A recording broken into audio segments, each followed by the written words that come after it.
ডুয়ার্সের উল্লেখযোগ্য নাম heaven shelter home. Saju Talukdar একক প্রচেষ্টায় রাস্তার ভবঘুরিদের নিয়ে তাদেরকে আশ্রয়ের ব্যবস্থা করে দিয়েছেন এবং দুবেলা তিনবেলা প্রতিনিয়ত অন্ন জুগিয়ে যাচ্ছেন। এথিলবাড়ির বাসিন্দা সাজু তালুকদার পেশায় এক ব্যবসায়ী। জানা যায় হঠাৎ রাস্তায় একদিন এক ভবঘুরের সঙ্গে কথা হয় তার। এরপর কথার মাঝেই তাকে নিজের বাড়িতে নিয়ে এসে স্নান করিয়ে দেন তিনি। শুধু তাই নয়, চিকিৎসকের কাছে নিয়ে গিয়ে সুস্থ করেন তাকে। এরপর বাড়ির পাশে এক জায়গায় তাকে মাথা গোঁজার ঠাঁই দেন। তখনই শুরু হয় তার নেশা, অসহায় মানুষদের পাশে দাঁড়ানো। 2014-তে আমি এই যে এনাকে পাই নাগরাকাটার গ্রাস মোড়ে, এই চলতে পারে না, দেখলাম জুন মাসে আমি শিলিগুড়ি যাচ্ছিলাম গাড়ি নিয়ে ভাড়ায়। তখন দেখি ওই রাস্তা দিয়ে পাকা দিয়ে হেঁটে হেঁটে যাচ্ছে, মানে হেঁচড়ে হেঁচড়ে যাচ্ছে। তখন দাঁড়ালাম, এর সাথে কথা বললাম। কথা বলার পর জানলাম এর বাড়ি ঘর নেই, যাত্রী শেডে থাকে। তারপরে এর সাথে আমার বন্ধুত্ব হয়ে যায়। যখনই যাই ওখানে দাঁড়াই, চা খাই, এও চা খায়। একদিন আমাকে বলে কি, ড্রাইভার আমি না তোর বাড়ি চলে যাব। কেন? বলে আমার কেউ নেই, আমাকে নিয়ে চল। তারপরে দেখি কি 2 বছর থেকে স্নান করেনি, চুল দাড়ি বড়, নোংরা জামা কাপড় যাত্রী সেরে থাকে। পরে আমি বললাম তোমাকে স্নান করতে হবে, স্নান করবা? বলে এখানে জল নাই। আমি বললাম দেখো জলের ব্যবস্থা হয়ে যাবে, তুমি যদি চাও স্নান করতে তাহলে ঠিক আছে, তুমি যদি স্নান না করো আর আমি তোমার সাথে যোগাযোগ রাখবো না। পরে রাজি হলো, কুজি ডায়না নদী থেকে স্নান করাই। পায়ে দেখি বড় একটা ঘা, সেই ওটাকে ডাক্তার নিয়ে যাই, চিকিৎসা শুরু করি। তো ডাক্তার তো প্রতিদিন যেতে পারতো না ওখানে, আমাকে ড্রেসিং করাটা শিখিয়ে দিল। প্রথম এক, তারপর আরও অনেক। রাস্তায় পড়ে থাকা মানসিক ভারসাম্যহীন মানুষ, প্রতিবন্ধী কিংবা ভবঘুরেদের আশ্রয় দিতে থাকেন সাজু। সুস্থ করে তোলেন, খাবার দেন, যত্ন করেন। দিনে দিনে বড় হতে থাকে এই আশ্রয়স্থল। এভাবেই পরিণত হয় হেভেন শেল্টার হোম। বর্তমানে সেখানে 58 জন আবাসিক রয়েছেন। ডুয়ার্সের বিভিন্ন থানা বা প্রশাসন এখন এই ধরনের মানুষ দেখলে সাজু তালুকদারের কাছে নিয়ে যান। রাজ্য সরকারের তরফেও তার এই কর্মকাণ্ডের স্বীকৃতি মিলেছে। তাকে জমির পাট্টা দেওয়া হয়েছে।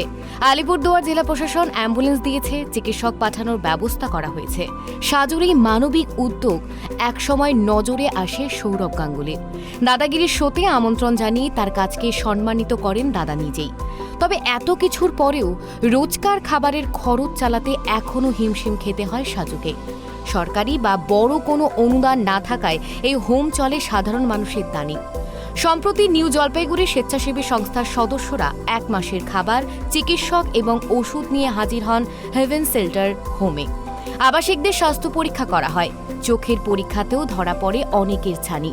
সংস্থা প্রতিশ্রুতি দেয় ছানি অপারেশনের সমস্ত খরচ তারা বহন করবে।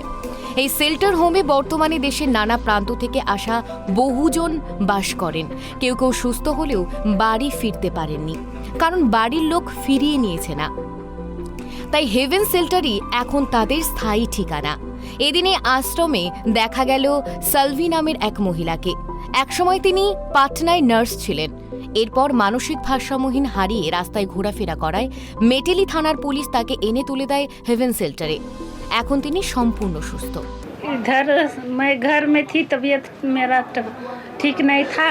उस सिचुएशन में आ गई मैं इधर, हेवन में आ गई मैं। तो आप तो नर्स थे? हाँ नर्स थे, पटना में नर्स थे। उससे तबीयत मेरा डाउन हो गया था, उससे पहले मैं नर्स थी। तो 8 साल। पटना से यहाँ मेटली तक कैसे पहुँचा? यहाँ फिलहाल में तो फर्स्ट में मैं पटना में थी, पटना में तबीयत डाउन हो गया, उसके बाद घर लाया गया हमको। तो এই মানবিক প্রচেষ্টা শুধু একা ব্যক্তির নয়, তা হয়ে উঠেছে গোটা উত্তরবঙ্গের গর্ব। সমাজের অদৃশ্য মানুষদের দৃশ্যমান করে তুলে সাজু তালুকদার যেন এক নতুন আশার আলো জানিয়েছেন ডুয়ার্সের বুক জুড়ে।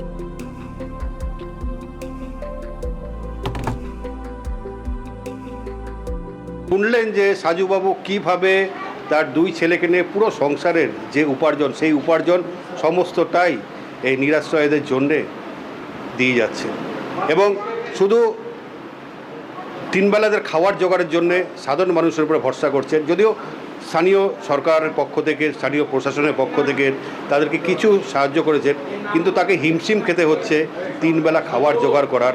সেই খাবারটা কিছু সহৃদয় ব্যক্তি দিচ্ছেন, সেই জন্যই সাজুবাবু এই নিরাশ্রয়দের আশ্রয়ের সন্ধান দিয়েছেন।